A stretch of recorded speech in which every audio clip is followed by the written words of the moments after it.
Welcome back everyone.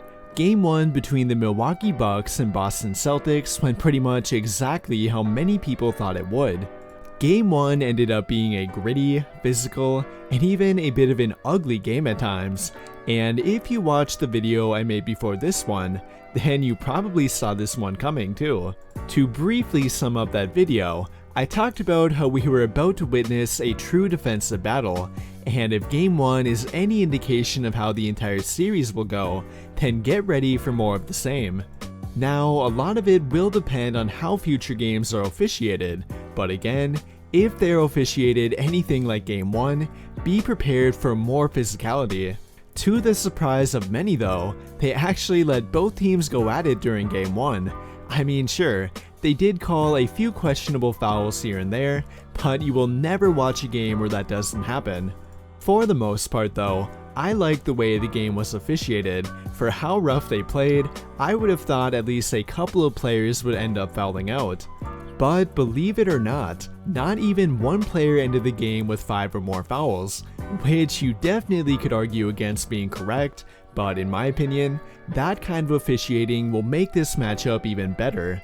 Diving into the actual game a little bit here though, the Milwaukee Bucks were not only able to take a 1-0 series lead, but they were able to take the lead in the defensive battle.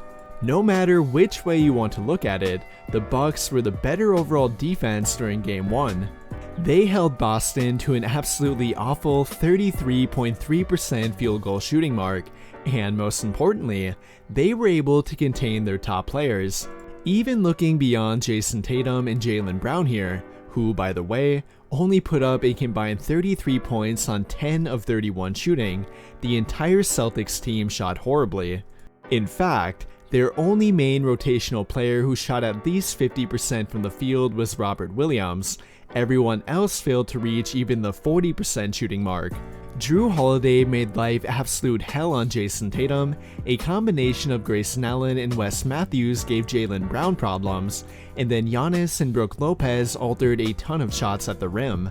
Now, I would be lying if I said that the Celtics role players did not outright miss a few wide open threes, but overall, the Bucks defense was on point during Game 1. They locked up the perimeter, contained the star players, and did not give up many open shots at the rim, and I cannot imagine they could have drawn it up any better than that. However, will they be able to keep this up moving forward? And if they can't, do they have enough to win even without shutting down Boston to this level?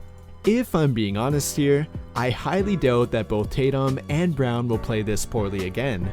I think they may have forgotten what it felt like to be guarded by great defenders again after playing Brooklyn, but more likely than not, they will adjust going into Game 2.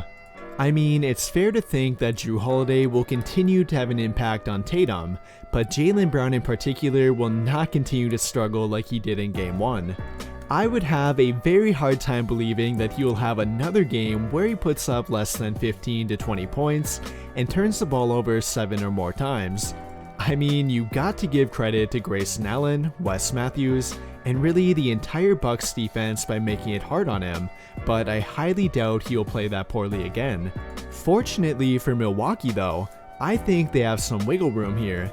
Even with potential improvement from Tatum and Brown, I still believe they have the advantage here.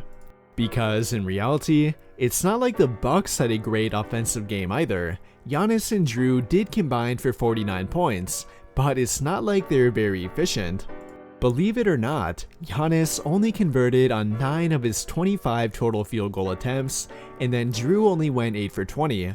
And while I would not expect a whole lot more from Jrue, I definitely would from Giannis. Like I mentioned before, the officials really let this game get rough at times, which directly contributed to Giannis not getting a few foul calls that he normally would. And along with that, he simply missed a few shots at the rim too, and many of which he would normally convert on, and that will give him, along with really the entire Bucks offense, room for improvement moving forward. In conclusion though, I think the Milwaukee Bucks proved why they are a defensive juggernaut during Game 1, and overall, I think we are in for a great defensive battle. But with all of that being said, what do you guys think? What was your main takeaway from Game 1? And how do you think that will affect the entire series? Let me know your thoughts by commenting down below and we can talk about it there. But before you go, I would like to invite you to join the official Discord for the channel. If you like having NBA debates and discussion with others in real time, being updated on NBA news, or even being able to chat with me, then you really should think about joining. That will do it for this video though. Big thank you to those of you who took the time to watch until the end of this video, and until the end of all of my videos in general. I really hope you enjoyed it, and if you did, be sure to drop a like on the video, subscribe to the channel if you have not already, and turn on notifications to get notified right away when I drop a new video. But as always, thank you for watching and have a great day.